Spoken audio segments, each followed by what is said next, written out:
Welcome to the Jesse Freeze Show on WMTR 1250 AM, a Beasley Media Group station. Brought to you by www.insidernj.com. Online news for political insiders in New Jersey. Streaming live on WMTRAM.com and TalkStreamLive.com. I'm Jesse Freeze. My guest today, United States Democratic Congressman Josh Gottheimer, representing the 5th District of New Jersey. He prides himself on his bipartisanship. He works across party lines on key issues and is co-chair of the Problem Solvers Caucus. Just 2 months into his first term, he passed his first amendment in the House, which was signed into law. And there have been many more since. Gottheimer has been named one of the top 10 members with the most amendments considered on the House floor. And it's a pleasure to have you join us this morning, Congressman Josh Gottheimer. Thank you so much for having me, Jesse. It's a huge honor to be here. Pleasure to have you. Also joining us, Max Pizzaro, editor-in-chief and co-founder of Insider NJ. Thank you for joining us this morning, Max Pizzaro. Thank you so much, Jesse. Thrilled to be here with you both. Thank you. Before we begin, Congressman Gottheimer, the news dominating the headlines is Donald Trump and 18 allies who have been indicted in Georgia on 41 accounts over their efforts to overturn his 2020 election loss. Trump calls this a witch hunt. Fulton County District Attorney Fani Willis secured a 41-count racketeering indictment against Trump and 18 others, including New York City former Mayor Rudy Giuliani, who pioneered RICO prosecutions and is now charged in one. As a member and a bipartisan member of the U.S. Congress, what is your take on this? And Trump faces in total 91 felony accounts. I think it's very clear that former President Trump bears some responsibility, in my opinion, for January 6th. It's part of the reason I felt that he should be impeached, which I voted for, in his efforts to overturn the 2020 election. I was in the gallery and in the House chamber when the attack on the Capitol occurred. It was not a tour. It was an attack on our country, the greatest country in the world. And I believe we've got to get to the bottom of this. I trust our system and the courts to do that. And obviously there's been a very thorough investigation. And I think appropriate action now is to understand what happened, who bears the responsibility in the eyes of the court. And it's part of the reason, Jesse, why I was so involved in helping pass, and I led in the House of Representatives, the Electoral Count Reform Act, which passed right at the end of the last Congress, which establishes clear guidelines for counting electoral votes for president and vice president, clarifies the role of the vice president as being purely ceremonial, and raises the threshold of members of Congress to initiate objection, and ensures that electoral votes tallied by Congress actually reflects each state's vote for president. Because part of what happened last time was that they were trying to pressure the vice president, members of Congress, to fail to certify an election in the will of the people. Absolutely. And so the good news is that legislation is now law. And so I'm hoping for all future elections we take that out of the equation. But you can't take out of the equation what I believe President Trump played a key role in the attack of the United States Capitol. Pardon me, Jesse, but do you believe then that the third indictment, that is the federal indictment, sir, is more important or more severe than what came out this week, the fourth indictment out of Georgia? None of us are immersed in all the evidence of what they've got in each particular instance. Obviously, grand juries have indicted. The federal prosecutors have been working for some time. The prosecutor in Georgia has been working for years as well. It's one of these things that will be difficult to really tell which one of these indictments will ultimately, what the outcome will be for each of them in these various courts. But Max, what I think is pretty clear is that you see a series of instances where former President Trump acted in a way that is not becoming of our great country, of that office, which I think deserves the respect both in it and out of it. And again, I was there. There was an attack on the United States Capitol. And I don't know how if you were watching that day, watching the former president and what he said. And of course, we'll see what the other 18 defendants, what comes out in terms of what role he was playing. I think it's very important that evidence is out there and we get to the bottom of actually what happened that day to prevent it from ever occurring again and holding those responsible. If he is found guilty of even one indictment, can he still run, Congressman? He can still run, whether or not, that will be left to the voters in terms of holding him accountable for the outcomes of any of these indictments and cases. And then there's the matter of what will ultimately, if he were found guilty, what would happen? Is it true, and I'm hearing this from all sorts, that if Trump is reelected, he still has a strong base behind him, that he can postpone any indictment for 4 years? Well, again, that's going to have to be up to each judge in the matter and decide if they want to hold the former president, make accountable now and make him answer for these charges. But these are extremely concerning accusations and evidence in all these cases. They're all very serious. And of course, anything that undermines our democracy, I believe, is very serious. But I think what you're seeing, Jesse, overall is extremism versus common sense. And you've got some extremes in this country who want to stand behind the former president, despite his actions. And I believe at the end of the day, the country wants reasonableness. They want people who put the country first. They want common sense, and they want to turn the page on all this division. I know I do. I think a lot of people I speak to regularly are sick and tired of people who appear to not put the country ahead of themselves or party, frankly. Well, this is an excellent analysis, and may justice triumph. May we all pray for that the right outcome comes to being. Turning back now to our planned interview, Congressman Gottheimer, you played a key role in crafting and passing the bipartisan infrastructure bill, and this bill is helping build the decrepit Gateway train tunnel, bridges, roads, New Jersey Transit, as well as you're fighting climate change. What are some of the major problems that you've solved in this? And can you address this for us? Well, I think we all agree, and Jesse, it's a really important question. If you look at just infrastructure, both in our country and especially where we live in the tri-state area in Jersey, we know that it's taken a beating over the years. Our infrastructure is older than other parts of the country, and it was built longer ago, and the weather is tougher in Jersey than it is in Florida. Right. So, our roads require a lot more work. The tunnel that you're talking about, the train tunnel that's under the Hudson between New York and New Jersey, where trains run, is 110 years old or older. It's literally fallen apart. Will it last while they're doing it, do you think, while they're trying to repair it? Well, because if it doesn't, it's a great question. There's a lot of studies on that, and what they're doing right now is aggressively repairing as they go. I'll say it's basically putting Band-Aids on I've been in that tunnel. They're literally putting Band-Aids on problems, where you got leaks, right. They deal with it. You've got electric problems, they try to fix it. But it's why a lot of the tunnel, one of the other tunnels comes down pretty regularly. We're left with one tube to go in and out of New York while they're fixing with the other one. But, this is not a way to run a state or an economy where 20% of the country's GDP runs through our region, and we're stuck with, a system that's fallen apart. So we've got to invest in mass transit, which the infrastructure bill that we passed, the bipartisan infrastructure bill, which the most significant investment in infrastructure in 100 years. It deals with not only the Gateway train tunnel, but making sure that we address our crumbling roads, our bridges, many of which I've visited, that are also literally falling apart. They were built during New Deal era bridges. They're crumbling. They go around on our highways regularly with basically long sticks to knock off pieces of concrete, chunks of concrete, before they could fall on the highway, right? To just get rid of them. I mean, you're talking about in a great country like ours, that's what you're dealing with. So this is going to help invest in fixing those, the bridges, the roads, the tunnel that we talked about. It's a huge investment in jobs, 2 million jobs a year for the next decade. These are hardworking men and women of labor jobs, great jobs. And Jersey does incredibly well. Part of what I focused on in the negotiating was making sure that we took care of the Northeast, which pays in to the kitty and the central kitty far more than other parts of the country. And I thought it just only and we get back less. So I thought we're going to get $8 billion for Jersey for our highways and our roads and bridges, $1 billion for critical water infrastructure to get forever chemicals like lead water and PFAS out of our drinking water. We've got resources for upgrading broadband. We've got a lot of places in New Jersey that don't have any access to reliable, affordable, high-speed internet.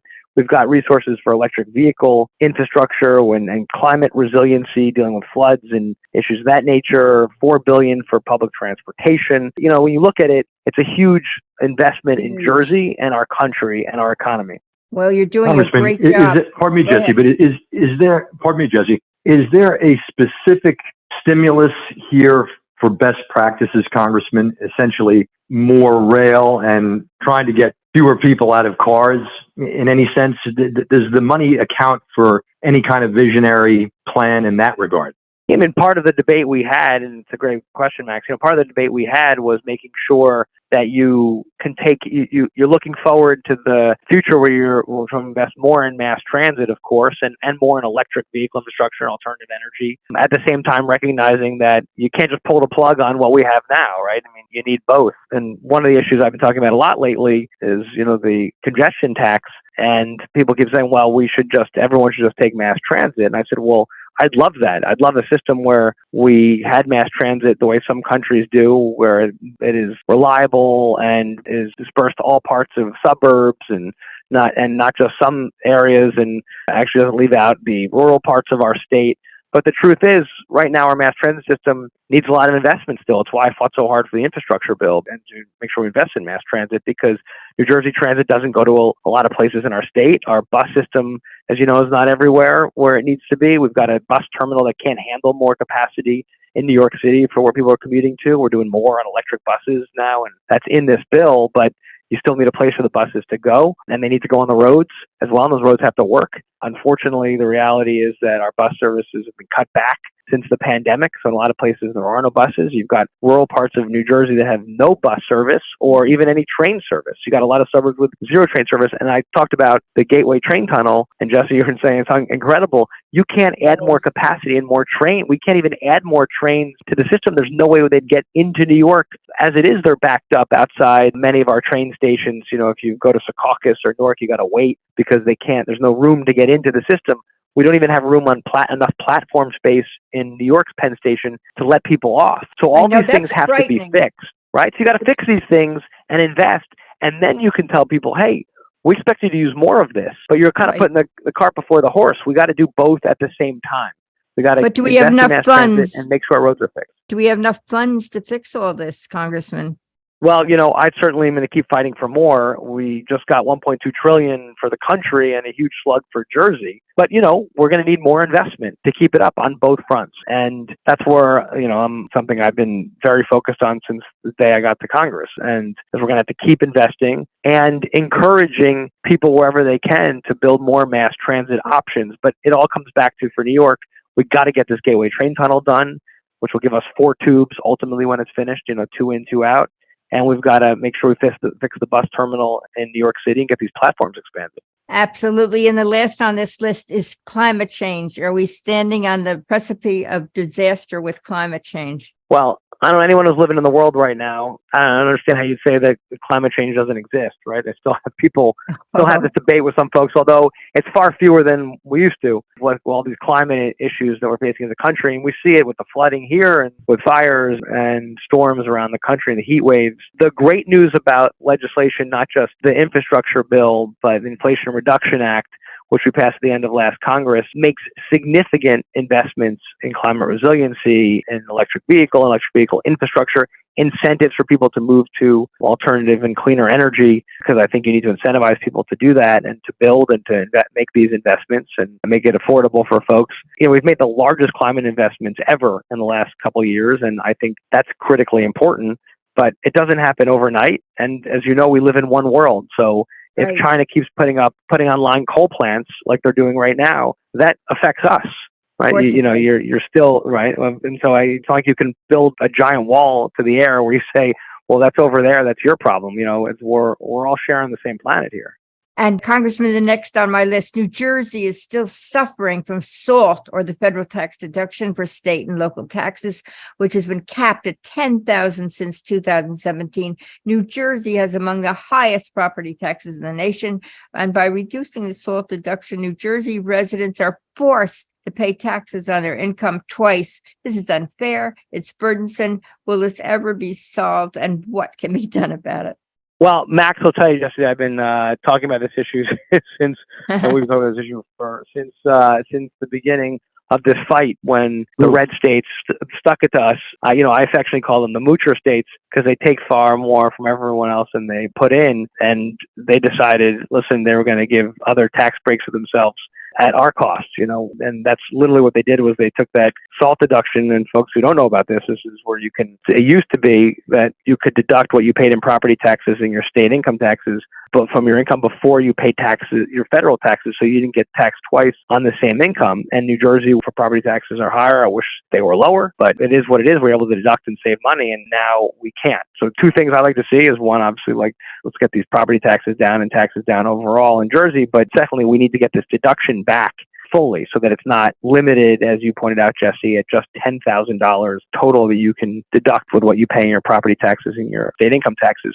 The House, we've passed it. Democrats leading in the House have passed it now 4 times to restore the state and local tax deduction, to give it back. We've not been able to get it out of the Senate, where you need a high threshold of votes. And depressingly, the tax committee, which is, now the Republicans that are in charge in the House, the tax committee just passed their tax bill out, and it didn't include restoring the state and local tax deduction, which is incredibly frustrating. I'll give you good news, then we'll move on to the good news. Within the next 2.5 years, 2015, it will come back. So the tax bill that was passed limiting salt and capping $10,000 expires, and the deduction comes back if nothing else happens. So there's some folks who are negotiating now and trying to get deals cut so it can come back sooner. But if no action occurs, it comes back. And so I just want to put that out there, because I think that's at least something to look forward to. Well, Jesse, he's right. Go ahead, he has Max. been fighting for this for years, and we truly appreciate it. I would just add this as a follow-up, Congressman, if I could, and that is the average taxpayer sees you fighting those moocher states and appreciates it, but simultaneously sees spending going up considerably in Trenton. In fact, since the last governor, the budget has risen by $20 billion, Congressman. And you touched on it. You said we need to lower property taxes in New Jersey, but what can they do at the state level to complement your good work at the federal level, specifically in terms of getting that budget down to give the average taxpayer the sense that it's not just going after the moocher states, but also taking care of business in our state? Well, that's like a 2-hour-long question and 2-hour-long answer to that question, because I think if you're talking about the state budget, there's a lot we're going to have to keep looking at. And part of the concern is we're not growing jobs and associated revenue at the rate we should be in terms of bringing jobs to Jersey. And we've lost a lot of taxpayers. And as you know, Max, it's complicated because you've got to look at every aspect of the budget. That's not just a simple answer. The piece in Congress that I've been focused on and really trying to address is, how do we at least get more dollars back from the federal government, our tax dollars back to Jersey, where historically we've not been great at this?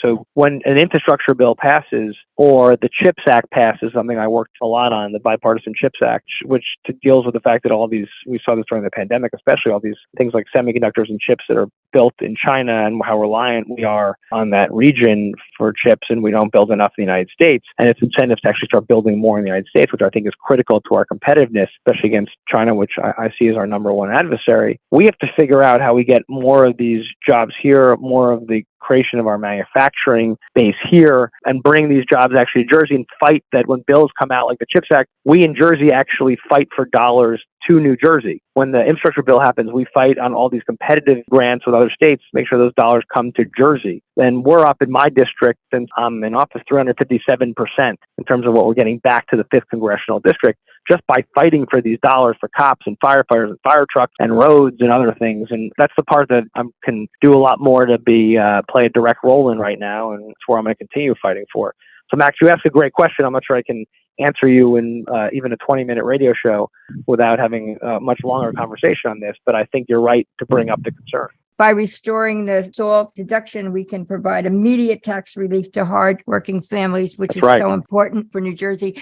I've got to go on a break. And Jesse, when you get a fire truck back, and you get the federal government to bring our tax dollars back here to pay for that fire truck, if it's $1 million for a town, which I've gotten a few of these, then the amount of money that's saved on the property taxes is significant, right? That local town doesn't have to put that on their property tax line, just like as you point out. If we can claw more of these dollars back when we get SALT back for folks, all those things will help on making life more affordable here, which I think is critically important. Congressman, you were instrumental in getting the Bipartisan Chips and Science Act signed into law. It reduces our reliance on foreign countries like China, Iran, Russia, North Korea, and other oppressive regimes. And as a member of the House Select Committee on Intelligence, you understand that the safety and security of the United States is at a critical juncture with rapidly evolving threats and foreign terrorists. Also, Congressman, a subject I'm very much interested in, you have done so much to encourage electric vehicle companies to not drop AM radio from their cars. AM is vital importance, and as you say, the backbone of emergency alerts on the road. You even contacted Elon Musk on this. Give us your take on AM radio and the importance in New Jersey.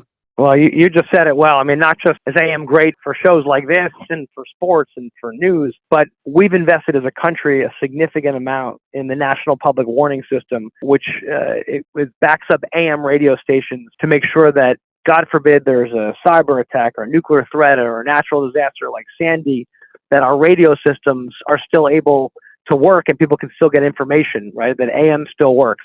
And AM bands travel further and they're able to get through buildings, unlike other stations, and they're backed up, right? So Sirius radio is not backed up. There's no power backups if there's a natural disaster. 47 million Americans listen to AM radio every day, and the viewership is increasing. We've got unbelievable amounts of great AM radio in New Jersey that people listen to, including for so many different communities and targeted like African American, Hispanic radio, and Asian American radio. And my feeling for those like Elon Musk, who came out and said, we don't feel like spending the money to keep AM radio in vehicles, right? Because what happens with electric vehicles, there's some static interference. They have to spend a few bucks and put a coating on to stop that interference. It works. It's fine. They just don't want to spend the money. And I said to Elon Musk, give enough money to buy Twitter and send rockets to space. You certainly can afford to keep AM radios in your Teslas and protect our national security. And so Ford Motor Company reversed course, and now they're going to keep AM radio in their vehicles after announcing they weren't going to. And now I'm calling on all the others, and I've got bipartisan legislation in the House and the Senate to require it for a safety perspective to make sure that we keep the AM radio in our vehicles. Wonderful. And there are 77 AM radio stations in New Jersey depending on you. Thank you so much for joining us this morning, United States Congressman Josh Gottheimer. Thank you for having me. It was great. Jesse, thanks for all you do. And you're a gift to Jersey and the area. And so are you, Max. Amen on Jesse. And thank you for a substantive conversation to both of you. Thank you. Thank you so much. Take care. Thank you. We'll be right back with Max Pizzaro, editor-in-chief, co-founder of Insider NJ, on mental health in New Jersey, bullying, and the heartbreaking outbreak of the rise of young children committing suicide. I'm Jessie Fries. John Graham, founder and CEO of Fairview Insurance Agency Associates, has been providing excellent service for the people of New Jersey since 1970. Fairview Insurance is a premier family-owned and operated independent full-service insurance agency based in Verona and Cherry Hill, New Jersey, working on behalf of individuals, companies, and public entities providing customized insurance plans, employee benefits, investment, and financial planning services. Fairview holds more than 30 licenses to service clients' needs in New Jersey, Pennsylvania, and New York, as well as nationally through specialty insurance programs for hard-to-place risks. Fairview Insurance Agency's knowledge of the industry, cohesiveness, and deep commitment to values have inspired confidence among their many thousands of clients. Fairview Insurance Agency Associates, Verona, New Jersey will win your trust. For the latest up-to-date news, visit www.insidernj.com. Online news for political insiders in New Jersey, featuring politicians, attorneys, medical, celebrities, and people and issues in the news. Fairview Insurance Agency, 25 Fairview Avenue in Verona. Find them online at fairviewinsurance.com.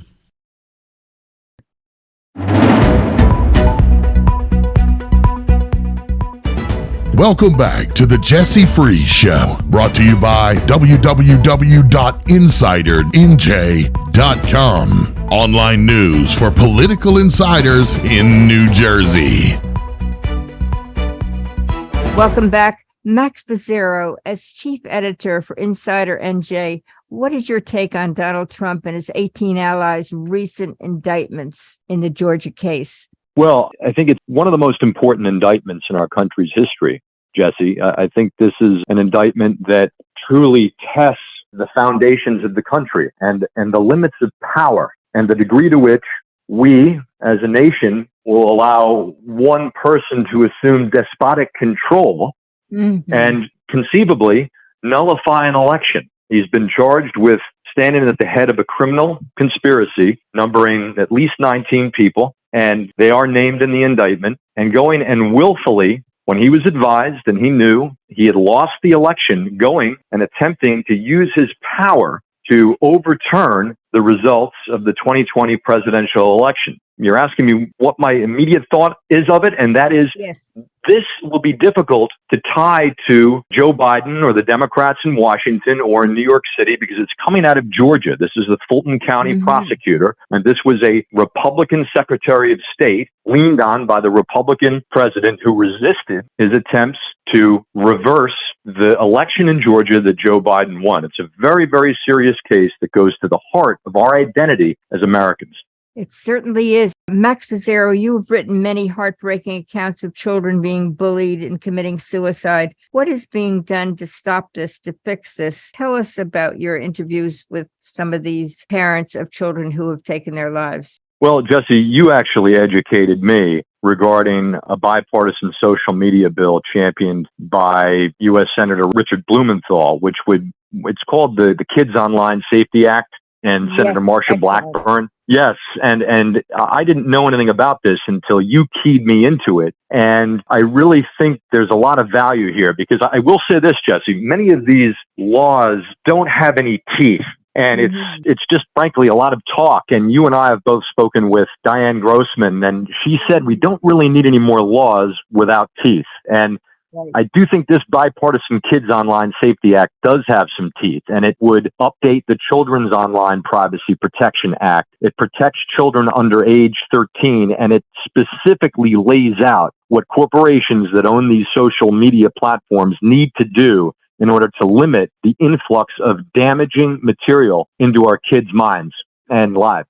So it is, in fact, moving forward. It moved out of committee, and to this point, it has languished in Congress. But this is a critical piece of federal legislation that will, in fact, go some ways in holding these big corporate entities feeding our kids this gibberish and very damaging material accountable. And what role does social media and online play on these suicides of young children? It creates all kinds of social pressure. It's a social pressure sometimes that our kids can't organize. And so it's going at them all the time. Tremendous peer pressure. And in numerous cases where these beautiful young kids have ended up committing suicide, they felt like they were in a pressure cooker of intense scrutiny and ridicule, oftentimes by their peers on social media platforms. And sometimes it's difficult to assume a sense of control of one's young life with all of this out there. And so this federal bill in particular would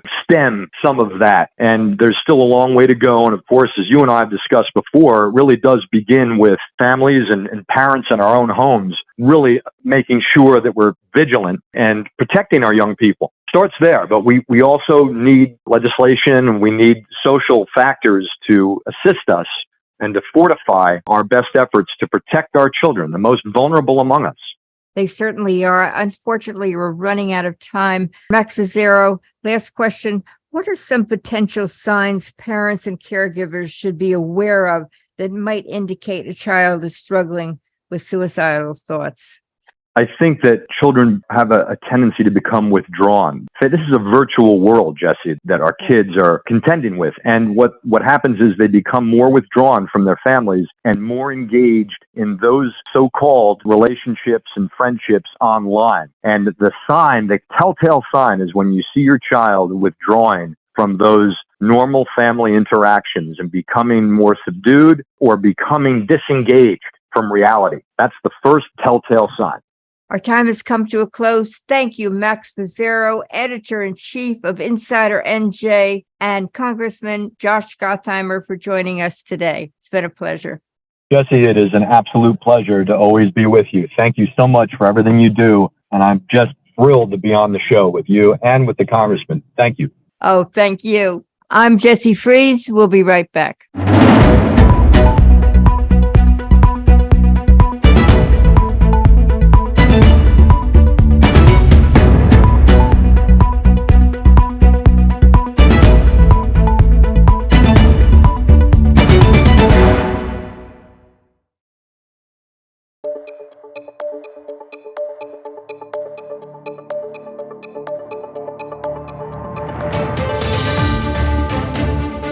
Welcome to the Julie Briggs Show on WMTR 1250 AM, a Beasley Media Group station, brought to you by www.insidernj.com. Online news for political insiders in New Jersey. Streaming live on WMTRAM.com and TalkStreamLive.com.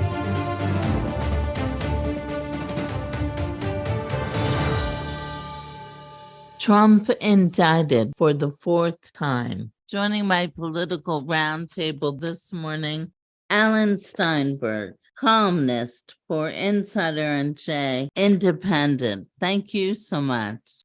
Delighted to be here, Julie, as always. Larry Kasha, Republican State Committeeman, attorney, Kasha and Kasha. Thank you so much. Well, thank you. Appreciate the opportunity. Richard Ty, former CIA agent stationed in the Middle East. Thank you so much. Thanks for having me. Murray Sabrin, author, ran for Congress, Republican Libertarian. Thank you so much.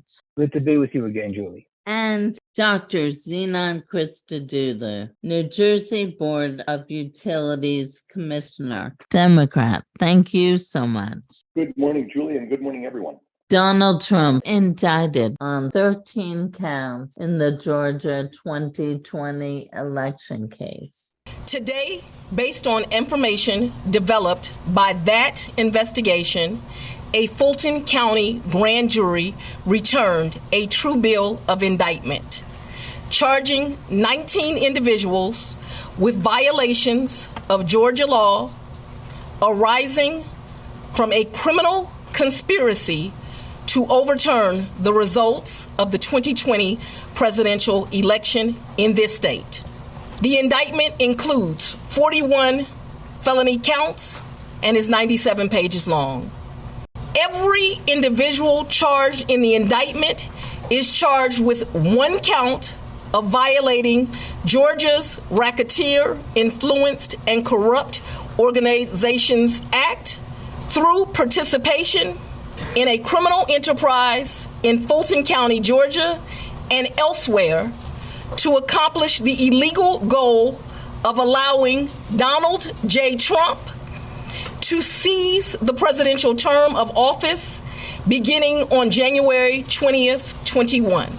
How serious is this indictment, Alan Steinberg? Well, I'll answer by making a quick prediction, although I have to make a point of personal privilege. We lost a great American this afternoon. I left the Republican Party because of Trump, but we lost Jim Buckley, who was one of my favorite. He died at the age of 100. A great former U.S. Senator, rest his soul, and I just wanted to mention that. Yes, absolutely. In terms of Donald Trump, like I say, I'll make a quick prediction. He will be convicted of most of the charges in the District of Columbia. Also, Fannie Willis, one of my American heroes, indictment down in Atlanta. And they will be upheld until they get to the Supreme Court. The question there will be, which way does Amy Coney Barrett go? But he is now unelectable. You're going to see a movement among Republicans to get behind Glenn Youngkin eventually as an alternative to Donald Trump. Chris Christie's waged a great campaign, very courageous, very honorable, but he can't be nominated. Ron DeSantis is living proof that a political dolt can get into Yale undergraduate and Harvard Law School. Not a chance. Look for Youngkin down the road. A very well-crafted indictment in both the case of Jack Smith and in the case of Fannie Willis. And I think the evidence is mounting. The question is, who will flip? That's the big question. But even without flipping, I think he's going to be convicted.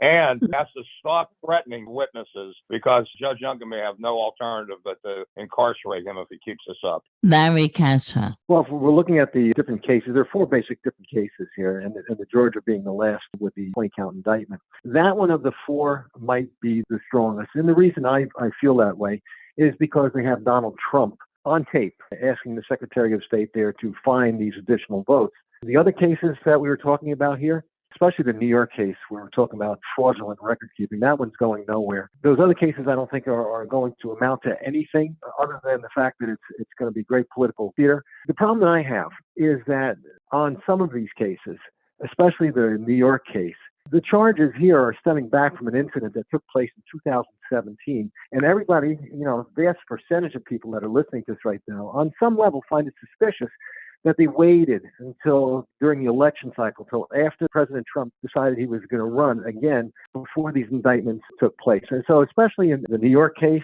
it's suspicious with regard to the timing of it. And the other issue that's going to be put out there, by Trump's lawyers, is the First Amendment.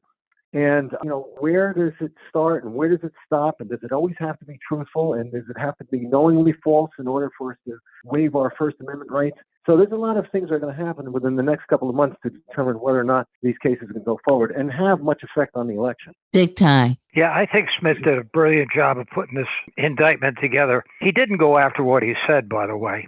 This is not a First Amendment issue. This is what he has done. These are acts that the man has committed that are going after our democracy as we know it. This is very dangerous. This man is dangerous to our country, to our way of life, and I can't believe how many people follow him. The other thing is, the indictment that came out of Bragg, I think Bragg is a moron. When he brought that case, when he went into office, he had a case built against Donald Trump. He decided not to bring it, and two outstanding lawyers resigned because the guy's a moron and they didn't want to work for him. That case, is so full of holes that it'll sink faster than a Swiss cheese. Murray Saber.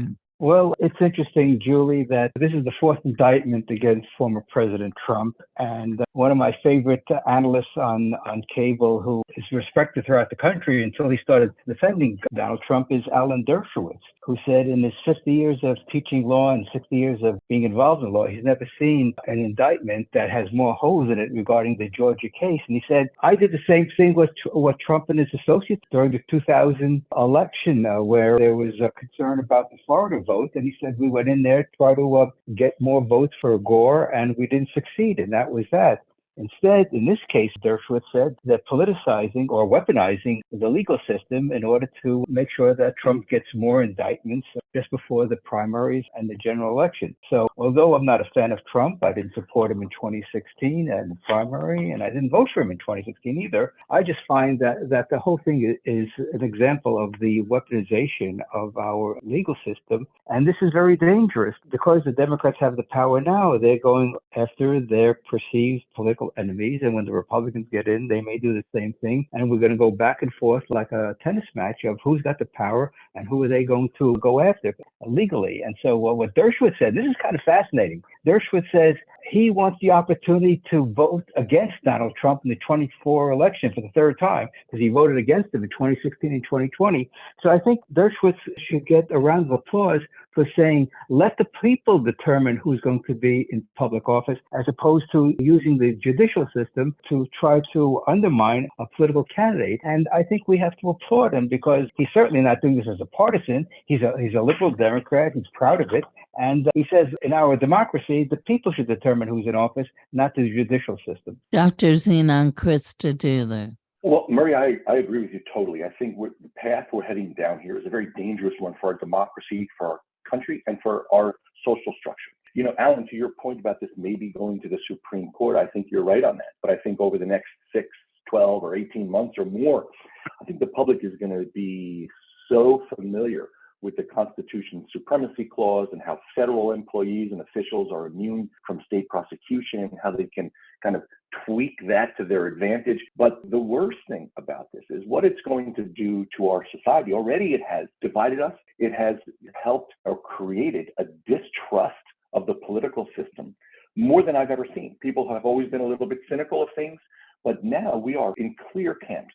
Each side has such animus to the other side that even the thought of finding consensus on very important issues, I think, is going to be lost for the long run. And we have actually more important things to focus on. Although this is important, don't take it the wrong way, but we have more important things to focus on than is a RICO law being implemented the correct way, or what is a criminal enterprise. Really, how do you define racketeering? And really, were people to make a decision whether Trump's call was a perfect call or whether it was a perfectly flawed call. So I think the legal part of this is going to help divide us even more, discredit the political process, and get people more disgusted with what's going on in Washington and capitals all over the country. And I think this is the biggest potential victim of what we're going to observe.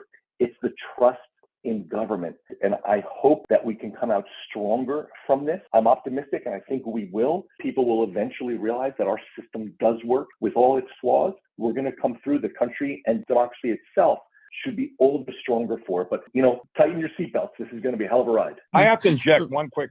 Alan Dershowitz is absolutely false in that contention that Gore did the same thing, and I'll tell you how I know that's false. I was involved in that recount for George W. Bush. We never saw Gore do anything like that. The moment the Supreme Court decision was made, he conceded the election. There were never any false electors. There was never any attempt by Gore to falsify the electoral count under the Electoral Count Act. There was nothing that was similar between the Gore recount tactics and what Donald Trump did. That's nonsense. Well, take it up with Alan Dershowitz, Alan, because he's the one that said, though. And I don't trust a word he says anymore. Okay, because he defended Trump. No, but Okay. Of course not, because he's wrong. What can't you get through your head about that? And not only that, he represented his business that he's still a liberal Democrat. He represented Carrie Lake, who was a fanatical woman trying to become the next governor of Arizona. I'm sorry, I don't buy a thing that Alan Dershowitz says anymore.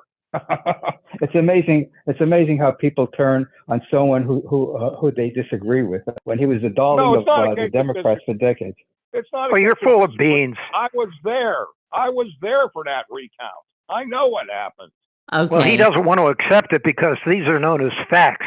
Larry Kasha, there are 91 felony counts stacked up against Trump between all of his indictments. Do you believe there will be convictions in any of these? Well, Larry? like I had said earlier, the only one that there's, I think, some potential merit to is the Georgia case, wherein he called the Secretary of State there looking for votes. Don't forget, we're not talking about civil trials here. We're talking about criminal trials. So there has to be criminal intent. They're going to have to prove that Donald Trump knew about what was going on. There are other co-conspirators. As a matter of fact, in Georgia, I believe there's 19 of them. And the question is whether or not Donald Trump was, for instance, this was a violation of the law down there, whether or not he had the criminal intent, whether or not he had the knowledge. It's going to be very difficult for the prosecution to show that. The only other one that there might be some potential of a conviction is in the federal case where we have that hidden memo of his attorney, Chesborough, where in essence they were looking to bring in electors and then have Pence question whether or not which electors were correct and throw the whole thing into the hands of the Supreme Court. And at that point, find out whether or not the new electors were going to be found legitimate or not. And the reason why I'm saying that there's a potential there is if we remember, it was Donald Trump that was pleading with Vice President Pence at that point to follow through and not find that the electoral college that was being brought before him was a legitimate one. So there's some indicia there that he knew, but otherwise these other cases, there's a question as to whether or not he even knew what was going on and there's criminal intent or not.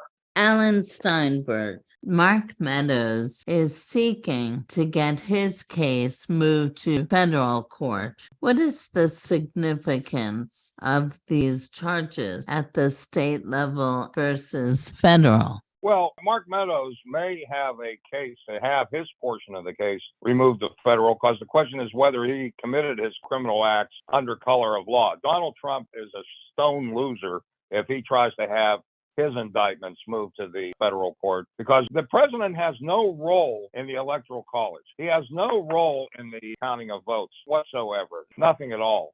I'll tell you, there's a whole new wrinkle in the case. I have an admission to make. I used to be friendly with Roger Stone at one time, okay? Because of Donald Trump, we became mortal enemies. But Roger Stone, the tape that came out of him a few days, even before the election was decided, saying we got to have the legislatures take control of these cases. In effect, Murray says it's up to the electorate. He's right. It's not up to the legislatures to take control of these cases. And that's what Roger was trying to do. And that may be even more damning evidence of this. But Trump will lose any attempt he makes to remove the case to federal court. Mark Meadows is the have a chance. Yeah, if I can just jump in here, I don't think Donald Trump wants to move this to federal court because if in essence this does go to trial, his jurors are going to be from Fulton County. And he did exceptionally well in Fulton County. So I think if this ends up going to trial, he's going to want Fulton County jurors. I don't think so. I think he's scared to death that there are African Americans in Fulton County too. Well, whether he's afraid or not, I think it's a tactic that his lawyers are looking at this point because there's been no motion on his part to move this to federal court, only Mark Meadows. There will be. Dr. Christodoulou, a group of Trump supporters posted the names and addresses of the grand jurors online. Will this lead to intimidation of the jury? Well, Julie, of course, and that's what it was intended to do. There's some evidence that the names and addresses that they published are not actually accurate, but that's not the point. Some of those addresses may be wrong. It is public record, so it's not like they had to do some deep digging for these names of the grand jurors. But of course, the intent was to threaten and jeopardize the process. We're heading down a path now, which is just really awful. But I want to mention one thing about what Murray just said. And you're absolutely right about the debates. I think if they don't debate, don't share their views of the future, I think that they disqualify themselves. But the first primary is 5 months away. It's around the corner. Now, we know that in previous elections, things can change on a dime. They always do. But oftentimes, those candidates are from a whole group of really unknowns. On the national stage, they're unknown. So their fortunes ebb and flow. In this case, with Biden and Trump is a very known quantity, probably too well known a quantity. So I'm not sure whether his supporters are going to really wane. I believe they're going to stick with him. And if these charges don't become really irrefutable to even some of those MAGA Republicans, which is a tall order even to think about. It's really hard to imagine them, not, trusting Donald Trump and trusting these allegations. But if they don't come to a consensus like, wow, this is really bad for our country, I don't see how he loses the primary. The charges against him are serious, but his supporters are going to follow his narrative. And I've paid attention to some of what that narrative is, and it is a vastly different view than what the indictments spell out. So we are really in an emotional stage right now. The logic is not prevailing. It's unlikely to prevail through this whole process. And it's built on emotion, which is probably going to continue through the primaries, caucuses, and through the nominating process. Finally, I think that there is time. There's a year before the Democratic primary, and it would be an interesting thing to have a brokered convention or something at the convention to change the course of this. But I think a lot of people would become disenfranchised because they would see through it as just a deliberate plot from the beginning. So I don't know if that would really ingratiate the Democratic Party at such a late date, 2 months before a general election. Check one thing as to what you said, Zenon. You are correct that the MAGA folks will continue to adore Trump, but there's one thing the polls do not mention. There is a growing anxiety, even among MAGA people, that Trump has become unelectable. They don't want to see a Democrat landslide, particularly if I wrote this in my column this week, particularly if they have available someone like Youngkin who shares their social agenda on abortion, on same-sex marriage, on everything else. They can have someone who shares their social agenda who is neither corrupt nor authoritarian and can possibly win. They don't want to go down to a landslide defeat. So if the pollster asks them, what do you think of Donald Trump? They're going to still say, yeah, we love him. But what they're not measuring is that among the donor class that is pro-Trump, they're already looking for somebody else. They don't want a landslide. And the same thing is true of your average MAGA voter who doesn't want to see a catastrophe. I think that is what is not showing up in the polls. I think what Youngkin's going to have to do, he's going to have to file for Super Tuesday. He's going to have to do what Eisenhower did at the convention in '52, which is to have a floor fight to allow Trump-elected delegates to be releasing their pledges. But he can win both of those. Alan, and I don't mean to say this in a bad way, but you're assuming that there's too much of a logical process in voters' minds. A lot of times it's very emotional, it's very visceral, and on the balance sheet, you're absolutely right. But I think when it comes to the ballot box, people's emotions still rule the day. Just keep waiting. We do have to go to a break. I'm Julie Briggs. We'll be right back.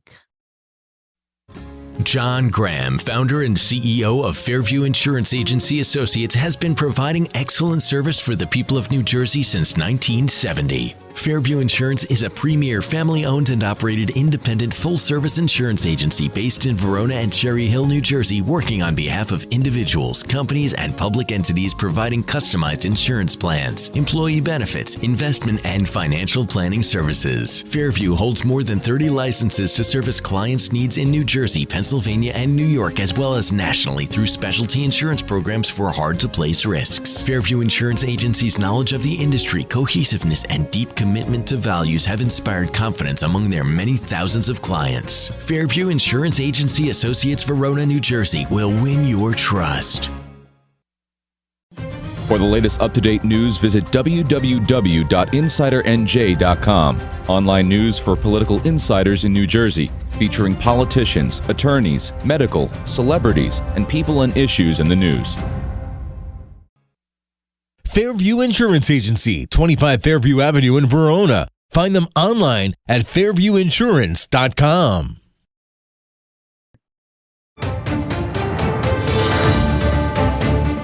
Welcome back to the Julie Briggs Show, brought to you by www.insidernj.com. Online news for political insiders in New Jersey. Welcome back. Will Donald Trump's indictments affect his election bid? Here is Bill Barr's prediction. I actually think he's not going to be the nominee, whether or not he's convicted. I think over time, as people actually focus on the decision, they will see that he's the sort of the one person who could lose to Biden. I think it's somewhat early, and a lot of these other candidates aren't as well known as Donald Trump. And I think when push comes to shove, it'll be clear that there are other candidates who can win decisively. Dick Ty. The Republicans should keep in mind what happened in 22. All the pollsters were saying it was going to be a red wave. And largely because of Trump and many of the candidates that he put up, the Republicans almost got swept out. It was a blue wave more than a red wave. So I think they've got to be very, very careful here. Trump is going to do nothing but hurt the Republican Party.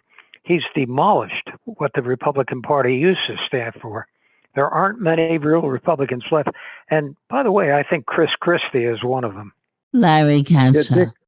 Dick, as far as that red wave is concerned, I don't think it had anything to do with Trump. It came down to purely and simply the Supreme Court overturned Roe versus Wade. And every Democrat that could write or speak was banging on that. And that's what hurt us. That's what hurt us. It had nothing to do with Trump. Murray Sabrin. Well, yeah, I thought the Democrats, the Republicans were going to do well, given that inflation peaked at 9% in the middle of 2022, and the Republicans couldn't capitalize on that, even though Biden is not responsible for the inflation. It's the Federal Reserve, stupid as people would say, because they're the ones that have the printing press, they have the monopoly of printing money. And so the Republicans really blew an opportunity to take control of the Senate by having fairly weak candidates in Pennsylvania and Georgia, for example. And as far as the abortion issue goes, it just shows you where our culture is, Julie, because all the Supreme Court did was take the abortion issue back to pre-73, which said that this is not a federal issue, this is a state issue. And that's where I was in 1973, even though I was pro-choice at the time. And it just shows you how our culture has evolved to the point where some people, some voters, particularly I think young voters, think that,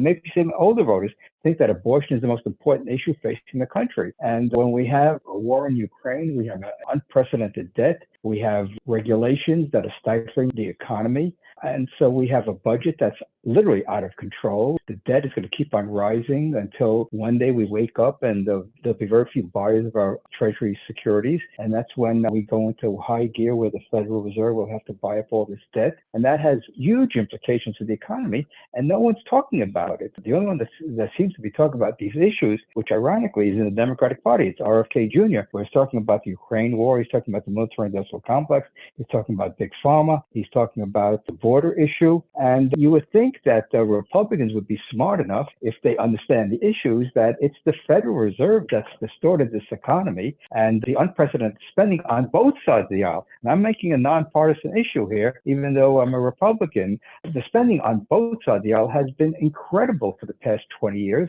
And if we don't get that under control, Julie, with the entitlements, with the discretionary spending, we are headed for a very bad place economically. And look, this is a very important point and really speaks to the division that's emerging and it has been here in our country, where people are focusing on particular wedge issues and not much larger issues. Clearly, the economy, inflation, unemployment, wages, all these things are so much more important to the grand scheme of things, but we're not focusing on it for various reasons. We can spend much more time on that. But Murray, I mean, you know this, that inflation is not exclusively the result of Federal Reserve policy. It also has to do with trade policy, but also has to do with investment, the Investment Reduction Act, Inflation Reduction Act, which is ironically named, but a lot of other things that the White House does have a big influence over.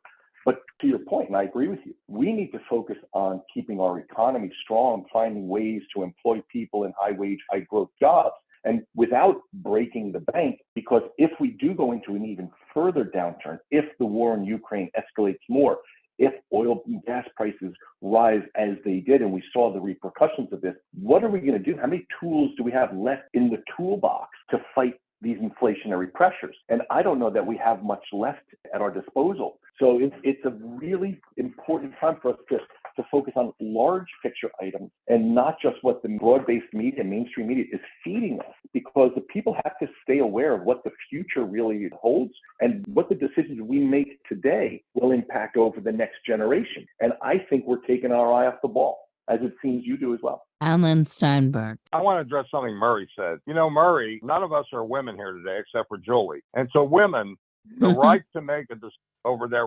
reproductive freedom options and in terms of their own bodies, that is the most important issue to them. Understandably so. They don't want to go back to before 1973. In 1973, the Supreme Court made it a right of women to make a decision during the first 2 trimesters about abortion. They don't want to give up that right. This will continue to be the most important issue to women, and that's why women are going wholesale over to the Democratic Party. And that's why it will continue to, and this is one problem Glenn Youngkin will have. But I think that right now, I think that you are going to see among Republicans a desire to avoid disaster and the knowledge that Trump at the top of the ticket is a disaster. I admire Chris Christie, and I'm not a Chris Christie fan for the campaign he's waged, but the MAGA folks, which continue to be a majority of the Republican Party at the grassroots, they are not going to accept Chris Christie. They will accept Glenn Youngkin because of his social agenda. Everyone's talking about democracy.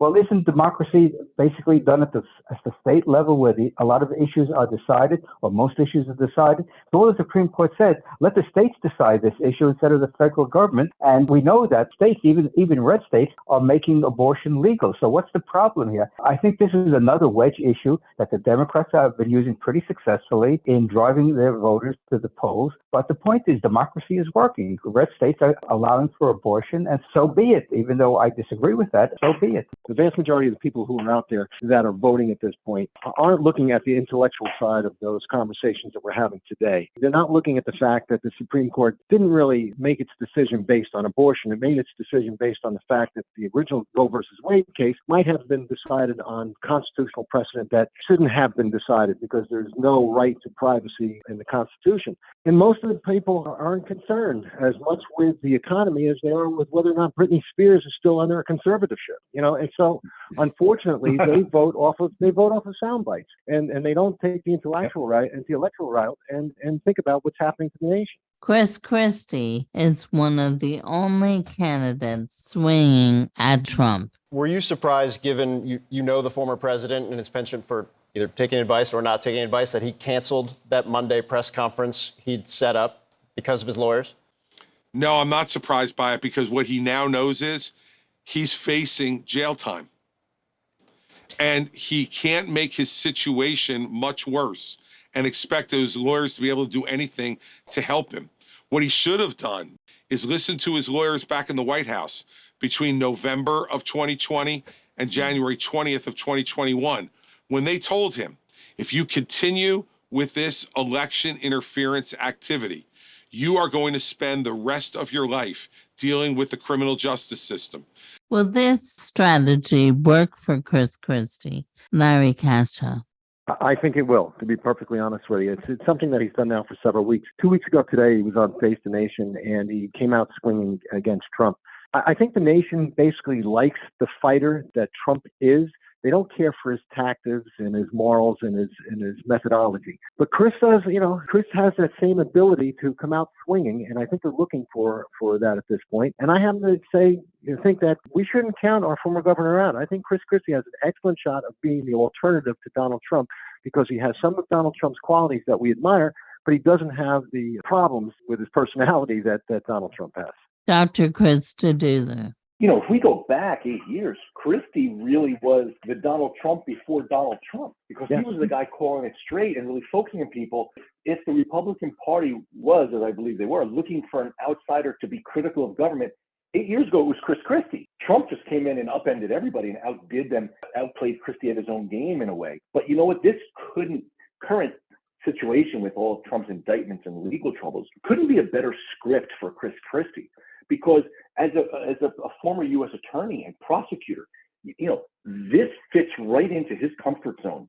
If we were talking about economic policy, foreign policy, war interventions, maybe Chris Christie wouldn't be so comfortable and outspoken. But man, these issues now against Trump, this is teed up perfectly for a former prosecutor. You can even tell how comfortable he feels talking about this stuff, how authoritative and how convincing he is to the public. So yeah, don't count him out. The narrative really plays to his strength, and he's doing a wonderful job coming up for Donald Trump. And he may be prophetic, and I think the people will respect that and possibly even reward him. Alan Steinberg. The alternative to Trump among the Republicans, we're dealing with a Republican convention here. We're not dealing with general convention of Republicans, independents, and Democrats. To be acceptable to Republicans, the alternative has to have two things. Number one, he has to be a person who hasn't attacked Trump personally. Now, I admire Christie for those attacks. They're justified. But he alienates the whole MAGA base of the party by doing that. He has discredited Trump, but at the same time, he's alienated the MAGA base. Number two, the Republican alternative to Trump is going to have to share the Trump social agenda. And that's where Glenn Youngkin comes in. He's even more ultra-conservative than Trump is on a lot of these social issues. That's why I think I have counted Christie out as a possible nominee, just as I've counted out Asa Hutchinson. It's going to have to be someone who wasn't in direct conflict with Trump, who is somehow electable, who at the same time has a very conservative social agenda. Alan, I'm getting the impression that you like Glenn Youngkin for president. I don't know. No, I'm not going to support him. I don't know if anybody else is listening. No. I'm not going to support him. I'm analyzing. I will not support him. I don't dislike him, but I'm giving you political analysis. A lot of times I end up predicting people to win that I don't want to see win. I'd rather see him than Donald Trump as the president. I intend to support Joe Biden, but I actually agree with Murray Sabrin. I wish the Democrat nominee was somebody else. I wish it was Gavin Newsom, but Biden unfortunately isn't going anywhere, and he's in jeopardy against Youngkin. I think against Trump, I think Biden is a sure winner. But no, I am not supporting Youngkin. Absolutely not. I'm giving you analysis as to why I think he has a strong shot at being the Trump alternative. But again, he's going to have to do a floor fight to get Trump delegates released, and he's going to have to get into the Super Tuesday primaries, which means he'll have to make a decision on running right after the November election. If the November legislative elections don't turn out well for him, his status as an alternative is reduced also. We have to go to a quick break. I'm Julie Briggs.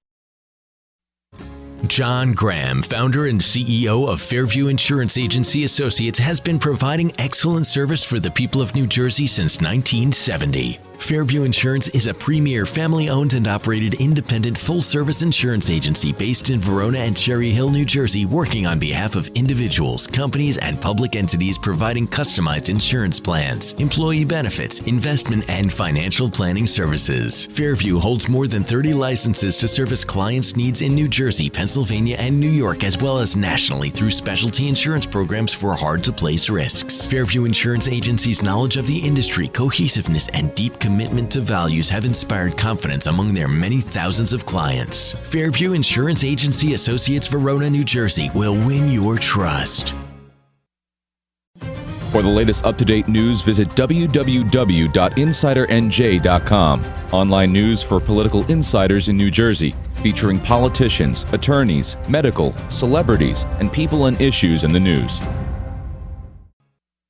Fairview Insurance Agency, 25 Fairview Avenue in Verona. Find them online at fairviewinsurance.com.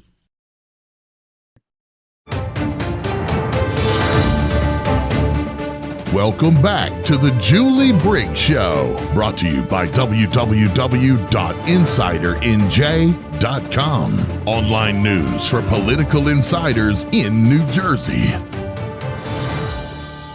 Welcome back. At least 111 are dead and 1,000 missing in the tragic Maui fires. Could this have been prevented? Alan Steinberg.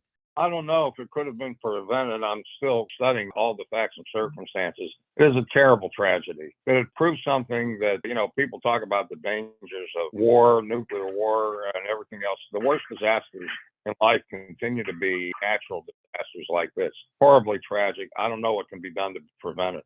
Larry Kasha.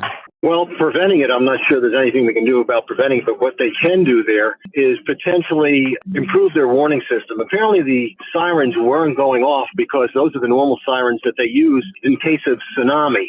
And the people there are trained to head to higher ground when they hear those sirens, so they didn't want to convey the wrong message. So, preventing it, who knows?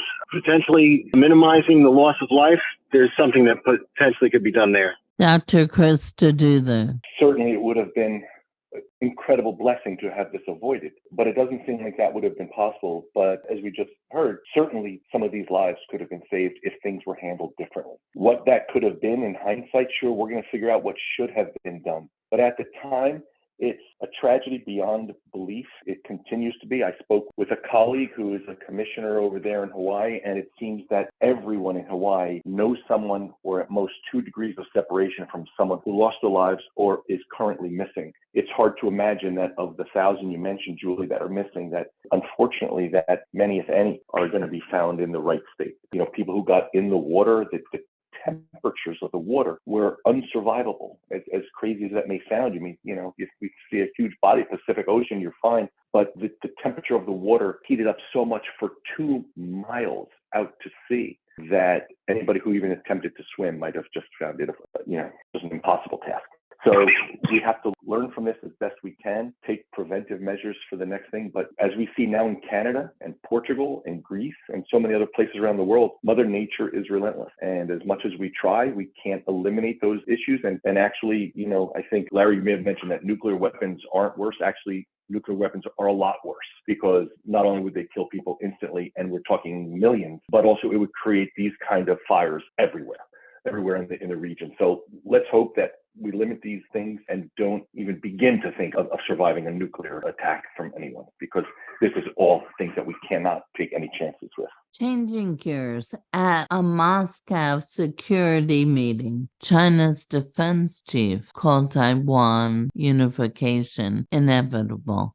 I want to know your comments. Marie Sabrin. Well, China's view, and again, using the Alan Steinberg standard, I'm trying to give it a political analysis here. China views Taiwan as a breakaway province, and therefore they think they have a legal and moral claim to Taiwan as a part of China. So we'll see how it plays out. We know that Hong Kong was peacefully reverted to China. Margaret Thatcher negotiated that a policy, and so Hong Kong is back into the fold of being part of China, but being a separate economic unit for the most part. So maybe that'll be the inevitable relationship between Taiwan and China. That will be politically part of China, but economically it will be its own economic unit and continue to thrive as it has been since it became a nation state after World War II. Alan Steinberg. I would have said it was inevitable reunification in the late 1960s and early 1970s. I do not feel it is inevitable now, because what has happened in Taiwan is the emergence of a thriving economy and democratic institutions. You didn't have this back when when Mao Zedong and his forces gained control of China back in 1949. You had a situation where Chiang Kai-shek was an incredibly corrupt dictator. He was not some kind of model of democracy. And so he and his remaining forces fled to Formosa, Taiwan at that time. And the prospect was eventually there would be reunification. But it's not the case today. Taiwan has a much more strong sense of separate nationhood. I think reunification would be regrettable. I would not have said this at the end of the 60s. Larry Kasha. In all candor, I don't think it's going to have anything to do with whether or not Taiwan is a democratic state and thriving economically, because this is rhetoric that's come out of China now for ever since the communists took over. It might be by force. And I know that we've indicated that we would come to their aid, but we've learned some lessons in Vietnam about trying to fight a war literally on the other side of the world. And I'm not certain that the Chinese are ready to do it, but at some point in the future, I think they might force the issue. And even if that means making a military move. Dick Ty, as a CIA agent, we want to know your opinion. Well, President Biden's doing something very intelligent today. He's meeting with his counterparts from South Korea and Japan, and it's to strengthen the military cooperation in that region. Both Japan and South Korea have had experience dealing with China, both militaristically and so-called diplomacy-wise. So I think it's a very smart move that we strengthen the military over there. We continue to support South Korea and Japan and check everything that China's trying to do. And they're strangling Hong Kong. Hong Kong used to be somewhat of a democratic state till the British gave it up, but now they're strangling that. So we've got to continue our pressure against China. We have to go to a break. Speed Round is next. I'm Julie Briggs. John Graham, founder and CEO of Fairview Insurance Agency Associates, has been providing excellent service for the people of New Jersey since 1970. Fairview Insurance is a premier family-owned and operated independent full-service insurance agency based in Verona and Cherry Hill, New Jersey, working on behalf of individuals, companies, and public entities providing customized insurance plans, employee benefits, investment, and financial planning services. Fairview holds more than 30 licenses to service clients' needs in New Jersey, Pennsylvania, and New York, as well as nationally through specialty insurance programs for hard-to-place risks. Fairview Insurance Agency's knowledge of the industry, cohesiveness, and deep commitment to values have inspired confidence among their many thousands of clients. Fairview Insurance Agency Associates, Verona, New Jersey will win your trust. For the latest up-to-date news, visit www.insidernj.com. Online news for political insiders in New Jersey, featuring politicians, attorneys, medical, celebrities, and people and issues in the news. Fairview Insurance Agency, 25 Fairview Avenue in Verona. Find them online at fairviewinsurance.com.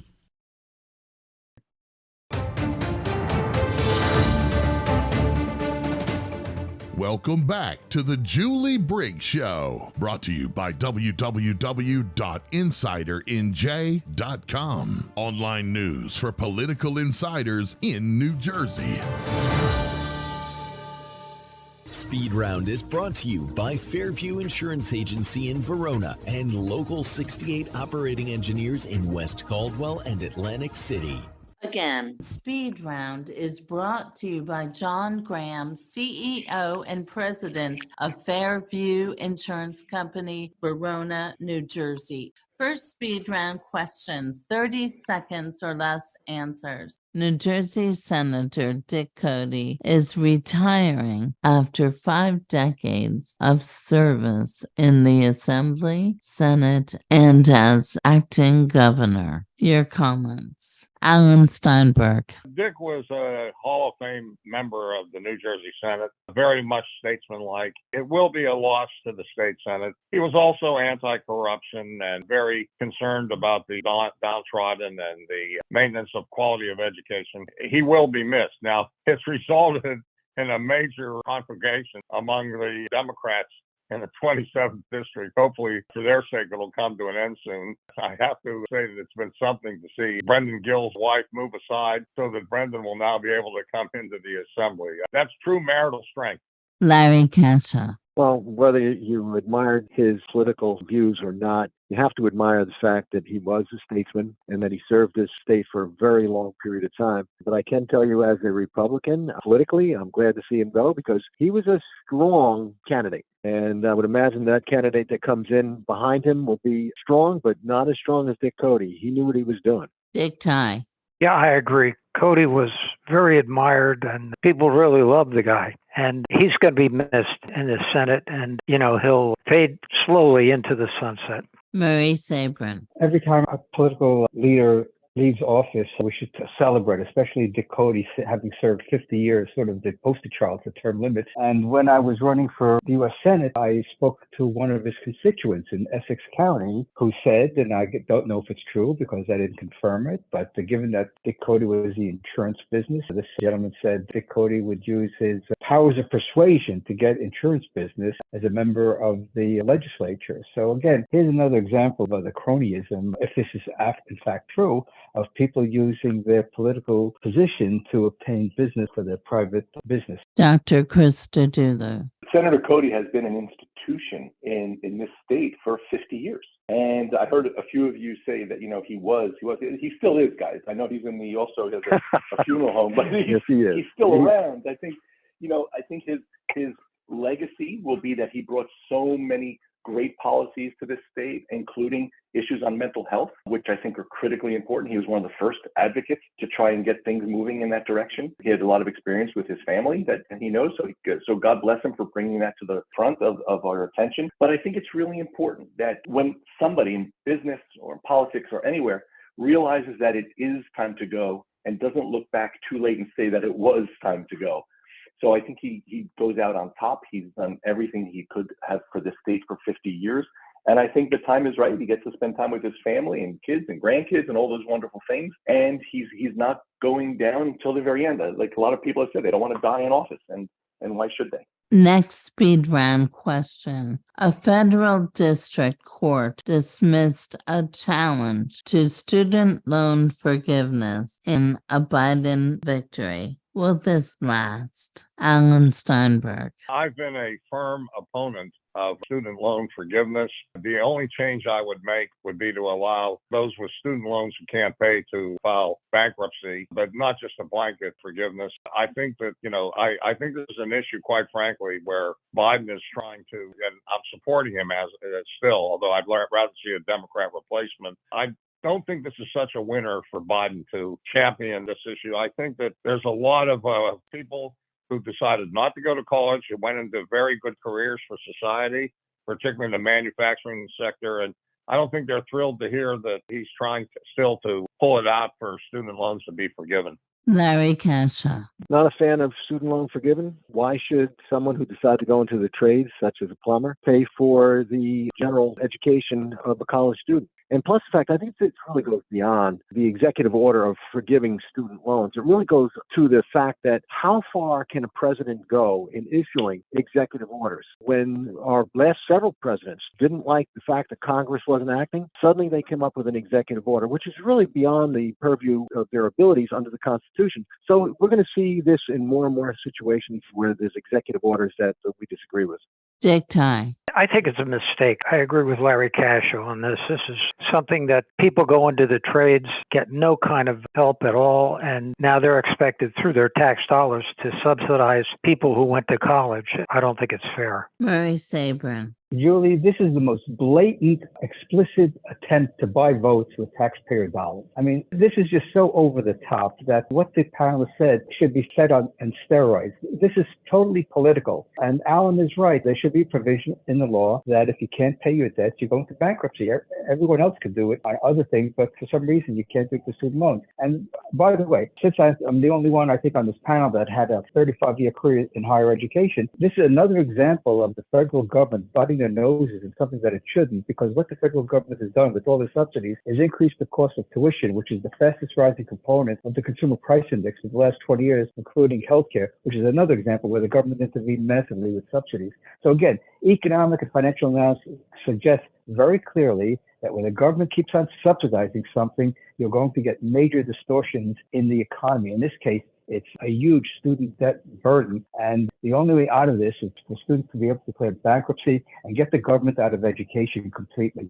Dr. Krista Dulu. So, Murray, I don't have 35 years in academia, but I have 25. And I know a lot of the thousands of students that I've taught over the years worked 2 and 3 jobs. They scrimped and saved to pay their tuition bills. So it's not just that the people who go to trade school or choose not to go to school are going to have to pay it through their taxes. But it's people who did go and sacrificed. It's for parents like me that put 3 kids through college and sacrificed a lot of other things so the kids could go and wouldn't come out with debt and wouldn't have to declare bankruptcy or wouldn't wait for a student loan forgiveness program. And yeah, it does seem like it's making good on a populist campaign pledge, but to socialize the cost of living is a dangerous slope that we're going to go through. I mean, what are we going to, what's next? You buy a Ferrari, you can't afford it, and then, somebody pays it off for you. It was a rational. So. Yeah, no, I'm with you. Make sure it's a convertible, but a rational decision that people went into. Granted, it is ridiculously expensive. That's a totally different issue. But when you know the cost and you can project the cost and you make a decision to go or no go and you take it, there has to be some accountability to your decisions. And this, I think, just not only is it difficult to swallow, like I said, as a parent who paid for 3 kids to go to school, grad school and PhD programs, but also I think it could lead on a very slippery slope. Where does it stop? We have to go to a break. I'm Julie Briggs. More speed round when we return. John Graham, founder and CEO of Fairview Insurance Agency Associates, has been providing excellent service for the people of New Jersey since 1970. Fairview Insurance is a premier family-owned and operated independent full-service insurance agency based in Verona and Cherry Hill, New Jersey, working on behalf of individuals, companies, and public entities providing customized insurance plans, employee benefits, investment, and financial planning services. Fairview holds more than 30 licenses to service clients' needs in New Jersey, Pennsylvania, and New York, as well as nationally through specialty insurance programs for hard-to-place risks. Fairview Insurance Agency's knowledge of the industry, cohesiveness, and deep commitment to values have inspired confidence among their many thousands of clients. Fairview Insurance Agency Associates, Verona, New Jersey will win your trust. For the latest up-to-date news, visit www.insidernj.com. Online news for political insiders in New Jersey, featuring politicians, attorneys, medical, celebrities, and people and issues in the news. Fairview Insurance Agency, 25 Fairview Avenue in Verona. Find them online at fairviewinsurance.com.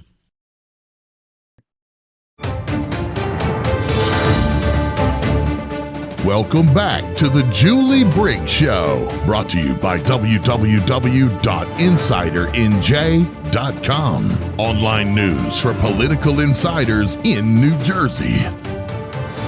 Welcome back. Next speed round question. Governor Murphy signed a bill allowing residents to receive SNAP benefits for the maximum amount of time before renewing. Do you support this? Alan Steinberg.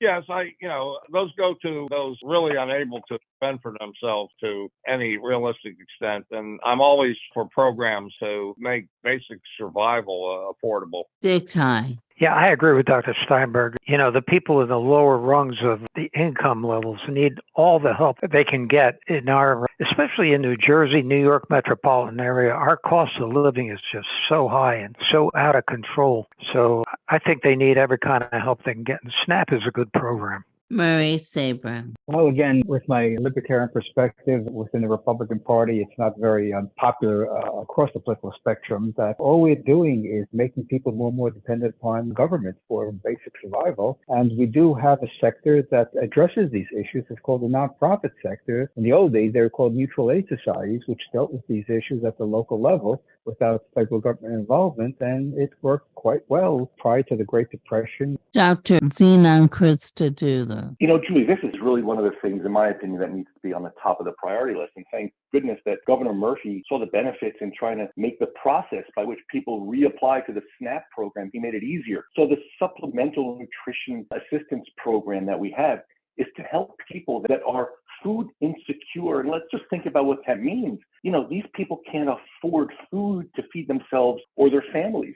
The pre-depression nonprofits from 100 years ago versus the society we live in today, we can't rely on nonprofits to really feed people, because what happens if that nonprofit goes out of business or nobody funds it? Last speed round question. We're still together, still going strong. Rosalind Carter turns 96 this weekend, and Jimmy Carter nears 99 as the longest living president. Your comments, Alan Steinberg. You know, I never was a supporter of Jimmy Carter, and my differences with him became more profound over the issue of the survival of Israel. I'm a very strong supporter of Israel, and I had profound differences with Jimmy Carter on that. But I admire him personally. I think he was one of the great ex-presidents, the effort he put forward for habitat and all the rest. And I admire Rosalind Carter, too. And I think that the fact that they continue to survive, Rosalind has dementia, which is very sad. My mother passed away from that. But I admire their fortitude, and they are one of the great couples of the Western world. A wonderful marriage. Dick Ty. Yeah, the Carters are a beautiful couple. Jimmy Carter is one of those guys. He was not much of a president. He was only one term, but he was much better as an ex-president.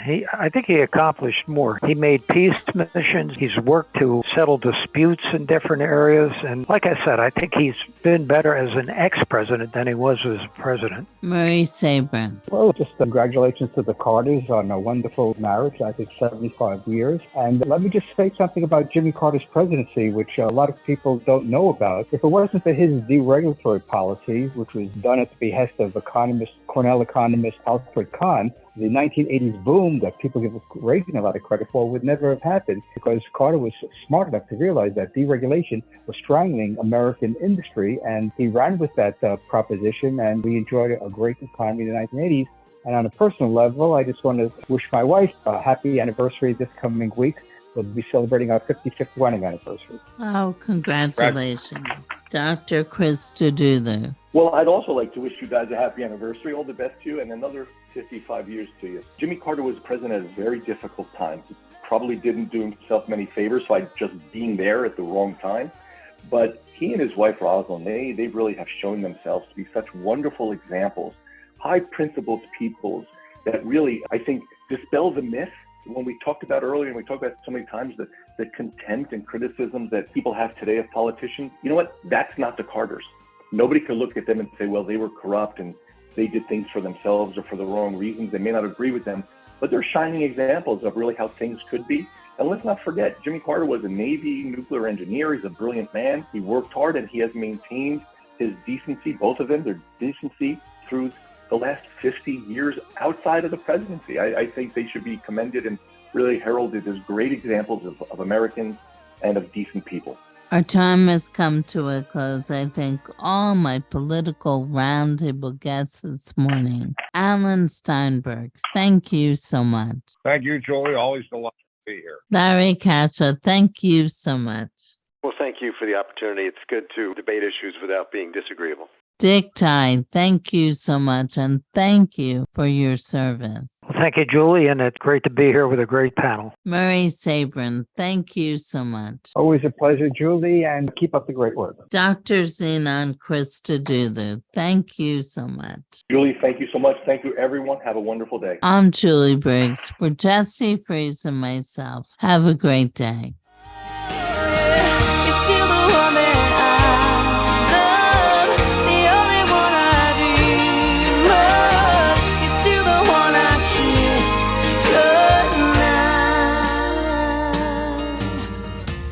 So glad we made it.